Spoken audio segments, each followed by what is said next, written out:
Hello student, welcome to our channel CS engineering Gyan. Software engineering के tutorial में हमने last topic देखा था आपका RAD model, rapid application development model.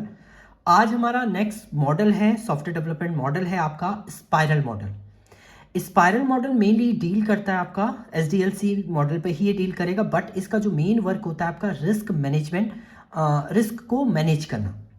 ये आपका एक स्पाइरल की तरह होता है, इसलिए इसको हम लोग स्पाइरल मॉडल बोलते हैं। देखिए स्पाइरल जाल की तरह आपका होगा, इसलिए इसको स्पाइरल, हर एक फेस आपका इसी पे वर्क करता है, इसलिए इसको स्पाइरल मॉडल बोलते हैं।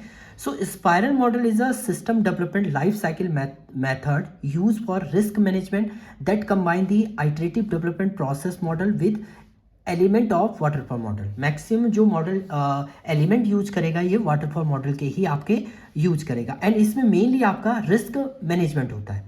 कहीं पर आपका रिस्क आ रहा है सॉफ्टवेयर को डिजाइन करने में, तो उसको मैनेज करने का काम करता है आपका spiral model.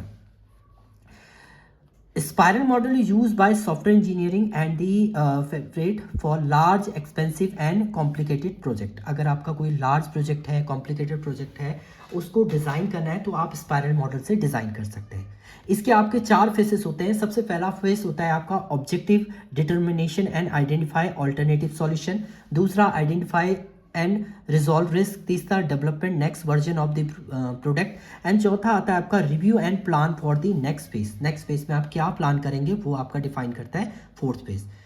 In this diagrammatic represented look like a spiral with many loops. इसमें बहुत सारे लूप हैं। Extra number of loop of spiral is known as the can vary from project to project. ये वेरी करता है आपका project to project. Each loop of spiral called the phase of the software development process. हर एक लूप आपका इसमें software development process का फेस है।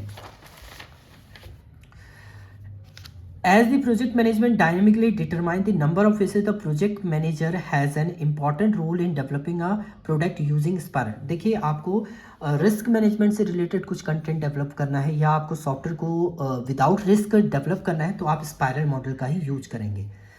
Spiral model based on the idea of spiral, with each iteration of the spiral representing a complete software development cycle from the requirement gathering and analysis to design, implementing, testing and maintenance। Her face आपका requirement gathering को भी perform करेगा, analyse भी करेगा, design भी करेगा, testing भी आपका परफॉर्म करता है।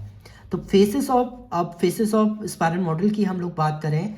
Spiral model risk driven model, and इसमें जो सबसे पहला फेस होता है वो होता है प्लानिंग। सबसे पहले आपको प्लान करना है कि सॉफ्टवेयर कैसे आप डिज़ाइन करेंगे, क्या क्या उसमें कंटेंट होगा, कितना बजट आपका रहेगा, ये आप प्लान करेंगे। इसके बाद रिस्क को एनालाइज करेंगे, क्या रिस्क आपका आ सकता है जब आप सॉफ्टवेयर को डिज़ाइन करेंगे, तो क्या रिस्क आने के चांसेस हैं, उसको एनालाइज करना एंड उसे रिड्यूस करना, ये आपका रिस्क एनालाइज में होता है। इसके बाद आती है आपकी engineering. In this page the software develop based on the requirement gathering in the previous iteration. Previous iteration के अकॉर्डिंग सॉफ्टवेयर आपको डेवलप करना है तो वो आप इंजीनियरिंग फेज पे करते हैं। इवेल्युएशन, इसमें आप इवेल्युएट करेंगे कि यूजर की रिक्वायरमेंट को फुलफिल कर रहा है नहीं कर रहा है आपका सॉफ्टवेयर, वो आपका इवेल्युएशन फेज में होता है। इसके बाद आती है आपकी फिर से प्लानिंग। नेक्स्ट आइटरेशन में आप न्यू प्लानिंग आप करेंगे कि कैसे आपको इंप्लीमेंट करना है, और नया अगर आपको स्पाइरल क्रिएट करना है तो कैसे आप क्रिएट करेंगे। अब ये जो डिफरेंट फेसेस आपने किए हैं ये 4 क्वाड्रेंट में आपके डिवाइडेड होते हैं, जिसमें सबसे पहला क्वाड्रेंट होता है आपका objective determination and identify alternative solution. अगर आपने डायग्राम देखा हो तो ये जितने भी आपके फेसेस होते हैं 4 क्वाड में डिवाइड होते हैं। पहला आपका है objective determination and identify alternative solution. इसमें क्या होता है आपका require are gathering from the customer and objective are identify, elaborate and analyse at the start of every phase. हर एक फेज में आप आइडेंटिफाई करेंगे ऑब्जेक्टिव को, इलेबोरेट करेंगे, एनालाइज करेंगे, देन ऑल्टरनेट सॉल्यूशन अगर आपको देना है तो वो आप यहाँ पर दे सकते हैं। आइडेंटिफाई एंड रिजॉल्व रिस्क, इसके बाद आपको कोई रिस्क आ रहा है तो उसको आइडेंटिफाई करना है और उसे रिजॉल्व करने का काम आप करते हैं identify and resolving risk phase में। देखिए इसमें during the second quadrant all the possible solution are evaluate to select the best possible solution. अगर रिस्क कोई आ रहा है तो उसको मिटिगेट करना है, रिमूव करना है, वो आपका इसमें होता है। Develop the next version of the product, इसमें क्या है during this third quad the identify features are develop and verify through testing. In this end of third quad the next version of the software is available next phase के लिए available है। इसमें आप verify करते हैं कि testable है, आपका सॉफ्टवेयर प्रॉपरली वर्क कर रहा है, review and plan for the next phase. In this fourth quarter, the customer evaluate the so far developed version of the software.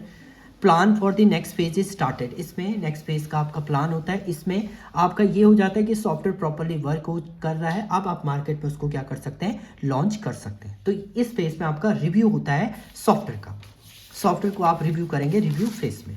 तो ये था आपका स्पाइरल मॉडल की कंडीशन। तो स्पाइरल में आपके डिफरेंट आपके कंपोनेंट, ये आपके इसके फेसेस हैं, planning, risk analysis, engineering, evaluation, planning. And ये इसके क्या है, 4 क्वाड्र में, ये सारे आपके फेसेज होते हैं 4 क्वाड्रेंट में डिवाइडेड होते हैं। इन्हीं क्वाड्रेंट के अकॉर्डिंग आपका ये मैनेज होता है। तो ये था आपका spiral model. Thank you student.